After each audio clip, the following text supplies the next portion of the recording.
Et bonjour à tous dans la vidéo d'Alexander Ultimate. Donc oui, ça fait vraiment longtemps ça fait vraiment longtemps qu'on n'a pas vu un décor potable. Parce que entrevoir un décor bleu ou un décor rouge ou blanc pour mes vidéos et qu'on voit plus les figurines ou d'autres choses, on va dire ça manque largement. Certes, je suis sur mon lit. Le trip peut se casser à tout moment la gueule, tout comme moi, et vous pouvez voir une nouvelle figurine que je ferai un post assez prochainement sur Instagram. J'ai une nouvelle figurine pour mon anniversaire, Carnage, pour vous donner une petite ordre d'esprit, on va dire, je vous montre un peu plus proche la figurine, et pour vous donner un ordre d'idée de prix, c'est entre 30 et 40 euros. Et pour ce prix-là, enfin, plutôt comme les figurines Dragon Ball, même si c'est la première figurine de l'univers de Spider-Man que j'ai, ça envoie largement du lourd. Moi, j'adore les symbiotes la plupart du temps au niveau des comics que j'ai, on va dire à 70%. Je m'intéresse au niveau des symbiotes. Mais après, il y a toujours tous les autres Spider-Man qu'il y a. Et un de mes futurs achats, si vous voulez vous tenir au compte par rapport au niveau des comics que je compte acheter plus tard, c'est l'Ultimate Spider-Man. Parce que je suis sur différents groupes Facebook de différents trucs. Et il y avait un des comics que je lisais, Spider-Man Poche, Spider-Man BD, il y en avait un des deux, où il y avait une des séries que j'aimais bien. Et donc du coup, je sais que ça s'appelle Ultimate Spider-Man et je compte m'acheter un Deluxe. Donc là, maintenant, on arrête de parler de Spider-Man, on va parler d'animé. Donc, il faut déjà savoir en compte, avant que vous regardez cette vidéo, c'est que je suis pas, on va dire, un grand adepte des animés, même si je l'ai regardé à certaines reprises, mais je suis pas forcément le gars dire qu'on ait regardé à beaucoup, même si, comme vous voyez, déjà Dragon Ball, Captain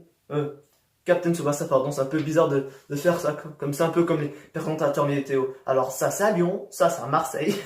Non, je rigole. Donc maintenant, on rentre dans le vif du sujet et on arrête de blaguer. Donc du coup, en dehors de ces deux animés-là, les deux qui vraiment qui ont marqué mon enfance, je vais dire quand j'étais plus petit, qui ont marqué mon enfance, c'était Inazuma Eleven et Beyblade. Et plus Beyblade qu'Inazuma Eleven. Même si Inazuma Eleven, j'adorais jouer à Inazuma Eleven 2 Tempête de glace sur la DS et 3DS, mais après, c'est plus l'animé Beyblade que j'adore tout simplement, pour moi, qui est le meilleur animé. Même si maintenant je regarde Dragon Ball Super et un petit. De toute façon, je l'ai regardé vu qu'il n'y en a aucun des deux, qu'il n'y a pas encore de suite annoncé pour les deux, autant que ça soit pour Dragon Ball, l'adaptation du prochain arc, et pour Captain Tsubasa, la suite avec j'allais dire avec le tour du monde, avec plus ou moins, on va dire ça, tour du monde, parce que là, j'arrive plus, avec la coupe du monde. Je galère pour dire un mot de trois fois rien. Donc, du coup, Captain Tsubasa, on va dire, j'allais dire plutôt Olivier Tom, parce que ça fait bizarre à chaque fois de dire Captain Tsubasa, alors que c'est toujours, on va dire, Olivier Tom. Moi, j'avais regardé Olivier Tom quand j'étais plus petit, sur France 5, sauf que ça fait partie, on va dire, des nombreux dessins animés que je regardais sur la télé quand j'étais plus petit, que je n'ai pas terminé. Donc, du coup, je n'ai pas suivi l'histoire de A à Z. J'ai regardé 2-3 épisodes à droite, pas 2-3, mais j'en ai regardé certaines à différents moments de l'histoire. On va dire, je n'ai pas tout compris l'histoire. Là, la première saison, elle est claire, ça se termine plus ou moins au niveau du tournoi départemental entre les différentes villes qu'il y a au niveau de Nankatsu, au niveau de Tokyo, si je me trompe pas, mais je préfère pas dire de bêtises et vous laisser soit un screenshot, soit une preuve contraire, parce que j'ai le nom des villes et tout, c'est assez compliqué à retenir. Dans tous les cas, au niveau de Captain Tsubasa, ce qui est largement différent de Dragon Ball, je vais pas dire de Beyblade, parce que c'est plus ou moins un peu, on va dire pas comme Beyblade, mais t'as plus ou moins un aspect, on va dire, plus humain, parce qu'au niveau de Dragon Ball, tu peux voir certes la mentalité de Goku à épargner ses ennemis, à Vegeta, à essayer de devenir plus fort, mais moi, même si je regardais Dragon Ball Super, même si maintenant je regarde Dragon Ball Z, je m'accroche pas, on va dire, forcément aux mentalités des héros. Je regarde ce qu'ils font. C'est peut-être encore une fois un défaut de mon esprit critique, hein, mais je m'attache pas, on va dire, plus à un perso qu'un autre. Je regarde ce qu'ils font, même si j'ai certaines préférences au niveau des combats, mais forcément par rapport à la mentalité des personnes, des personnes, j'ai pas forcément plus le truc de ça. Je me sens pas plus, je suis pas plus, j'allais dire un vertige, je suis pas plus introduit que ça dans un anime. Après, de toute façon, on a tous nos points, nos expériences, tout du moins, quand on regarde un anime et tout. Donc maintenant, je vais vraiment arrêter de blablater autour d'autre chose. Maintenant, je fais la review claire et nette de Captain Tsubasa. Donc, pour moi, comme je dis, c'est un peu plus, on va dire pas humanisé, mais on voit un peu plus certaines choses de la vie de tous les jours. On voit déjà que c'est plus ou moins, j'allais dire, bonne enfance, bonne ambiance. Déjà, on voit déjà que Tsubasa, lui, sa passion première, c'est le foot. Et vraiment, quand on dit passion première, il est tout le temps avec son ballon et ça veut dire qu'il va lui faire connaître tous les autres personnes de pas de son entourage, mais jusqu'à former l'équipe Nankatsu, tout simplement. Parce que j'ai pas envie de tout refaire, tout, un remaniement de tout ce qui s'est passé, mais en soi, on va dire c'est toujours ça, on va dire qu'il a fait toujours tilt aux personnes. Au niveau de Nankatsu, il disait pourquoi par partager les terrains au lieu de faire plus ou moins une sorte de guerre. Puis après, quand il dribble l'équipe de Wakabayashi en 5 secondes, puis après, quand il se remet en... Et ça, c'est ça que je trouvais bien à un certain moment au niveau de l'épisode 26, si je ne me trompe pas, ou 16, c'est qu'il se remettait en question Tsubasa parce qu'il n'avait pas géré son équipe alors que Misugi, celui qui a une maladie cardiaque, va mieux gérer son équipe, il s'était remis en question. Et je me suis dit, ah, enfin, parce que c'est toujours, je vais pas dire forcément, j'ai pas forcément envie que quelqu'un meure au niveau de Captain Tsubasa, mais c'est toujours plus ou moins assez sympa comme ambiance, et moins avoir, par moment, quelques épisodes, on voit des choses, on va dire, un peu plus, on va dire, touchantes, amoureuses. Pas forcément amoureuses, mais de toute façon, il y a aussi un ou deux épisodes où la coach Sanae, on voit plus ou moins, on voit qu'elle aime Tsubasa, mais Tsubasa, on s'en rend pas forcément compte vu que sa passion première, c'est le foot et pas forcément les filles, tout simplement.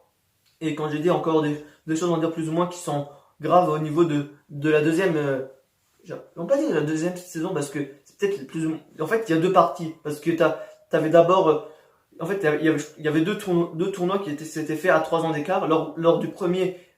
Tsubasa, il a pas eu de, pourquoi je fais ça avec mes doigts? Tsubasa, au début, il a pas forcément, on va dire, eu de problème, mais au niveau du deuxième tournoi qui s'est fait effectuer 3 ans après, lorsqu'ils avaient une quinzaine d'années, si je ne me trompe pas, Tsubasa, les frères Masao, ceux qui font leur technique, il avait essayé, on va dire, d'éviter qu'il tire en synchro, et donc du coup, Tsubasa est tombé, a eu mal à l'épaule, et pendant tout le reste, jusqu'à la finale, il était obligé, plus ou moins, à dire, de subir, et en plus, ce qui était un peu, pas abusé, mais au niveau certes, de la première partie, du premier tournoi, il n'y avait pas forcément de trucs démesurés, même si il y avait des facilités qui étaient faites pour Tsubasa, mais au niveau de la seconde partie, le tir du tigre, le tir lame de rasoir, ça, j'avais fait la blague avant en plus, lame de rasoir, ça me rase. Après, Tsubasa, lui, avec son tir, oh putain, je l'avais, le tir qui, ouais, ça va me revenir, mais je vous laisser un screenshot. Et de toute façon, en soi, ils avaient un peu plus accentué, on va dire, de donner des noms au tir, tout simplement. Mais après, en soi, tout cet univers de Tsubasa et les autres, on le voyait un peu plus s'élargir. Quand j'ai l'univers, je me suis un peu mal exprimé. Parce que aussi, comme je dis déjà, à l'épisode 26 ou 16, qu'on avait Misugi qui affrontait Tsubasa et qui avait une certaine remise en cause. Ce que j'ai aussi bien aimé, aux alentours de l'épisode 19 ou 20, c'est que tout ne tournait pas uniquement à voir peu les matchs des adversaires. On avait vu le match de Kojiro contre Matsuma, celui qui est, si je ne me trompe pas, c'est le capitaine de l'équipe, on va dire, qui s'entraîne la plupart du temps au niveau dans une école enneigée, plus ou moins, qui travaille comme ça pour travailler plus leur endurance, tout simplement. Mais en soi, moi, je suis peut-être, comme j'ai déjà plus d'une reprise, je critique pas beaucoup, mais moi, c'est une facette, on va dire, que je n'ai pas vu quand j'étais petit, parce que quand tu regardes des Beyblade ou des Inazuma Eleven, c'est pas, je sais même pas.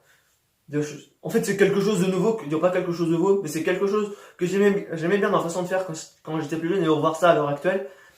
ça me fait jaillir de mille feux. Et dans tous les cas, tout ce qu'on voit, on va dire, c'est plus ou moins bien amené. De toute façon, à la fin, quand on voit qu'il y a égalité, qu'il y a 4-4 ou 3-3, qu'à un moment, Tsubasa, il est au bout de ses limites, après quand il tombe et tout, de toute façon, ça part, j'allais dire, ça part loin, mais dans tous les cas, cet animé, il en vend plus. Ah oui, c'est ça qu'en plus j'allais parler des graphiques tout à l'heure, ou je sais pas, parce que je me suis enregistré à maintes reprises, mais à certains moments, t'as des purée de bons graphiques où en fait t'as l'impression de dire que c'est plus dessiné parce que on voit là les graphiques, mais je vous montrerai un exemple en vidéo quand je finis le montage, mais pour montrer certains passages, c'est largement stylé. Revenons à nos esprits et arrêtons de parler plus ou moins vite pendant un certain temps, parce que depuis le début je parle vite alors que ça fait longtemps que je n'ai plus parlé aussi vite que ça. Après, on n'est pas là pour parler de ça, donc du coup Tsubasa, Kojiro et tous les autres. De toute façon, même aussi en parlant de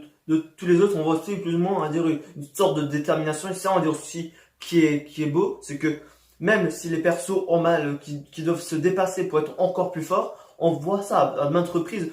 Wakabashi, à la fin de la première saison, à la fin du premier tournoi, quand il avait mal à la jambe, il se donnait du mal pour arrêter les tirs. Et à un moment, quand il avait super mal, et je crois que c'est avant de marquer le dernier but pour que l'équipe de Nankatsu gagne, pardon, excusez-moi, il avait tiré de toutes les forces avec la jambe où il avait mal et Tsubasa il devait marquer. Mais de toute façon, de toute façon, c'est toujours ça dans ce genre d'animé comme ça, c'est la détermination te fait gagner, l'amitié, c'est toujours ça à dire qui fait en plus ou moins en sorte gagner. Et après, ce qui est aussi le truc qui a été dit à plus d'une reprise dans Captain Tsubasa et ce qui est aussi applicable dans les joueurs, dans les clubs de foot, ce n'est pas que Tsubasa qui met pratiquement des buts, mais c'est l'équipe qui coexiste et c'est lui, on va dire certes, qui marque le plus, mais il y a quand même une certaine coordination entre entre tous les joueurs, même si moi je suis un peu comme certaines personnes qui ont mes joueurs préférés comme Franck Ribéry ou Thomas Müller qui jouaient avant tous les deux au Bayern de Munich, sauf que maintenant Franck Ribéry il a la Fiorentina si je ne me trompe pas, mais dans tous les cas tourne pas autour de Tsubasa. En plus ils avaient montré ça aussi quand à un moment à la fin du deuxième tour dans le dernier tournoi, que certes, Tsubasa il avait pris un petit temps de repos pour avoir au niveau de son épaule, mais on voyait quand même une sorte de toute façon, c'est toujours ça, au niveau que ça soit le foot ou pour toute chose, comme j'ai dit à plus d'une reprise, même si ça revient plus ou moins à certains discutants, si t'es pas déterminé à vouloir faire les choses, même accomplir certaines choses, tu ne peux pas faire jusqu'au bout, et c'est ça, on va dire vraiment que Kojiro est vraiment un truc, je vais dire un truc de ouf, c'est sûr ça, on va dire que Kojiro est à la fois bon, et en même temps dégueulasse, parce que quand je dis dégueulasse, parce qu'il a toujours, on va dire, l'esprit d'un tigre, de toute façon, c'est pour ça, on va dire, qu'il a le tir, on va dire, qu'il s'est entraîné à faire avec son ancien coach pour dépasser ses limites, mais lui, on voit vraiment que il est féroce et il fait les choses jusqu'au bout. On va pas dire que Tsubasa et les autres, ils s'entraînent, mais lui, il a la hargne, il a la fougue, lui, c'est ça par-dessus tout, et c'est sur ça, dire au moins que j'adore plus Captain Tsubasa, excusez-moi, que Dragon Ball Super. Certes, c'est pourtant, j'ai moins regardé Captain Tsubasa que Dragon Ball, mais moi ça me fait tellement repenser à beaucoup de choses qui m'étaient similaires au niveau de Beyblade et d'Inazuma Eleven que j'apprécie plus cet animé comparé à Dragon Ball, même s'il n'y a pas certaines choses autant qui soient autant épiques, mais pour moi, ça reste comme ça. Et de toute façon, vous allez peut-être me dire, et c'est peut-être sur ça, on va dire que je dis au début, que je suis pseudo-amateur d'anime, parce que il y a beaucoup d'animés que je n'ai pas beaucoup regardé, et le prochain animé que je devrais regarder quand je finis Dragon Ball Z et GT, c'est My Hero Academia, parce qu'il y a une copine à moi qui va faire beaucoup de mangas sur un ou deux anniversaires, et My Hero Academia, c'est celui, on va dire, que j'apprécie le plus de tous ceux qu'elle m'a offert, mais dans tous les cas, moi au niveau de Captain Tsubasa, on va pas dire, je porte une place plus importante dans mon cœur, même si Dragon Ball, ça reste Dragon Ball, parce que dans toute ma chambre, il y a plein de figurines de Dragon Ball, mais non, dans tous les cas, c'est pas ça, toujours par, on va dire, tout ce qui est en physique, que t'aimes les choses, c'est plus ou moins ce qui reste dans ta tête, et ça sera peut-être aussi sujet d'une prochaine vidéo de discussion, parce que tu peux être certes une des personnes les plus riches à avoir 30 000 choses à côté, mais si tu te sens pas bien dans ta tête, rien, ça ne va pas le faire. Donc du coup, pour clôturer cette vidéo de Captain Tsubasa, je vais vous laisser un petit moment d'extrait avec différentes miniatures que j'avais faites pour les reviews de Captain Tsubasa. Je ne vais pas dire que je m'étais donné du mal, mais pour le nombre de vues que je faisais avant, je vais quand même vous laisser, on va dire, un petit montage. Ça se trouve, c'est peut-être débile pour vous, mais pour moi, ça me permet, on va dire, plus ou moins de relaisser ça une partie sur YouTube à l'heure actuelle, vu que j'ai gardé aucune review d'antan, à dire, plus ou moins de Captain Tsubasa. Et sur ce, on se dit à la prochaine dans une vidéo d'Alexander Ultimate. Et sur ce, vraiment, ciao.